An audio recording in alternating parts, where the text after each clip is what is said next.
found that this was the poetry place to go, so we're here. Oh, well, this is the first time, ladies and gentlemen. The first time. Wait a minute. Nobody pounded tables. Actually, like 33 years ago, I lived right up the street on Clayton and Haight, and I guess this was still happening then, but Thank you, David. I wasn't really writing poetry then, so. But you're here now. Now, 33 years later, I'm back. Yeah. This poem combines kind of two different genres. One genre is the geezer ranting at the young people genre. Oh, I like that. And the other one is my brief encounter with greatness.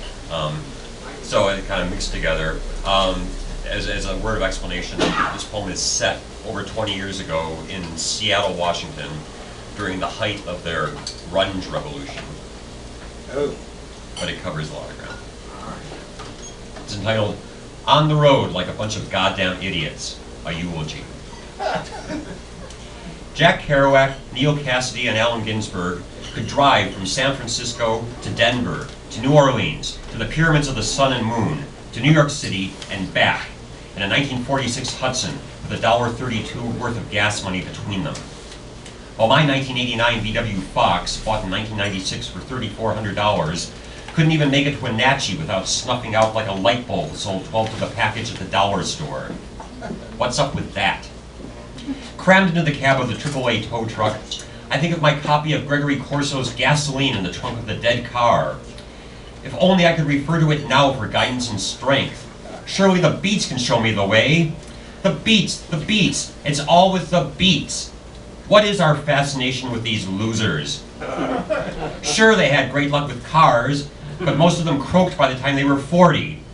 Show of hands. I'd rather A, replace an ignition control module for $325, B, lie dead on some freezing railroad track in Mexico.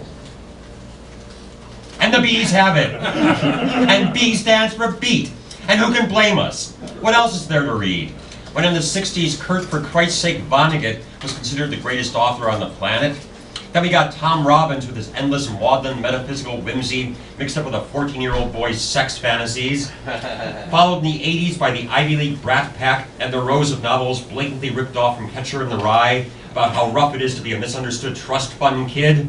Of course we all want to be neo-beats and hang out in cafes declaiming poetry and swill espresso an old granddad and smoke cigarettes 5 at a time and attract young nubile fawning lovers and get on MTV. We all want to behave like rock stars without bothering to learn to play instruments or even maintain the dignity of getting car fare for our gigs. That's what being beat in the 90s was. It was April 10th, 1993, the Crocodile Cafe, home of the world-famous Seattle music scene, where the tragically hip and conspicuously pierced could be observed in their habitat, clawing tooth and nail to get in to see their favorite bands, and then stand around and talk loudly amongst themselves during the actual show to prove they were too cool to care. And if you were really lucky, you could stand next to Peter Buck at the vomit-splattered urinal while taking a piss.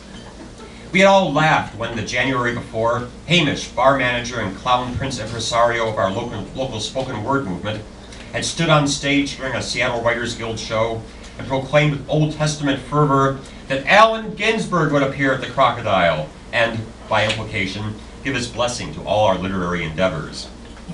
This, of course, was before I discovered that Ginsberg would show up in Jesse Helms' living room as long as he had his $5,000 fee guarantee. But anyhow, 2.5 months later, there was Allen Ginsberg performing at ACT, with Hamish, of course, as the warm-up act, and then back to the Crocodile, where he actually sat for a couple hours signing books, which I thought was pretty game for such an old fart. As I craned to see over the heads and shoulders for a glimpse of the poet, I saw that he signed all the books with name, date, and the capital letters A.H.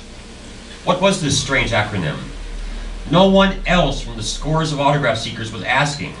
How typical of these Gen X slacker sheep, curious about nothing, not even the potential key to all knowledge. So when my turn finally came, my brand new copy of Howl bought for the occasion clutched in my hand, I blurted, "What does AH stand for?"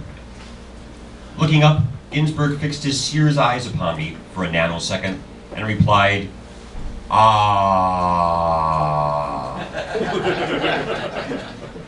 Wow, man, I thought. How cosmic. No wonder I'm the guy standing in the line for an hour and a half, and he's the one signing the frigging books. 4 years later, Rolling Stone had 2 banner headlines. Allen Ginsberg, 1926 to 1997, and Soundgarden break up, the end of grunge? And guess who got the cover? That's right, the long-haired whiners from Seattle. Has the universe gone insane? Can anyone even name a single Soundgarden tune?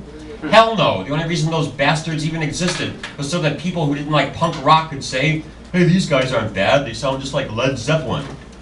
Well, it's the new millennium now. That 70s show's been followed by that 80s show, so it's only a few years before that 90s show hits the tube, and we might find ourselves popular again. Except Allen Ginsberg won't be there, which is just as well, because he'd still be more popular than us. That's why I hate the Beats. Thank you so much. One really short one that I had to wear this accoutrement for. This is entitled Richard Brautigan. Is that you? Asked the little 3rd grade girl in the school playground where I had taken my 2-year-old daughter. She pointed to the cover of Trout Fishing in America, which I was reading while Hannah threw gravel at the monkey bars. It must have been my hair and the felt hat I was wearing. Yes, I replied. Yes, it is. And went home famous. Thank you.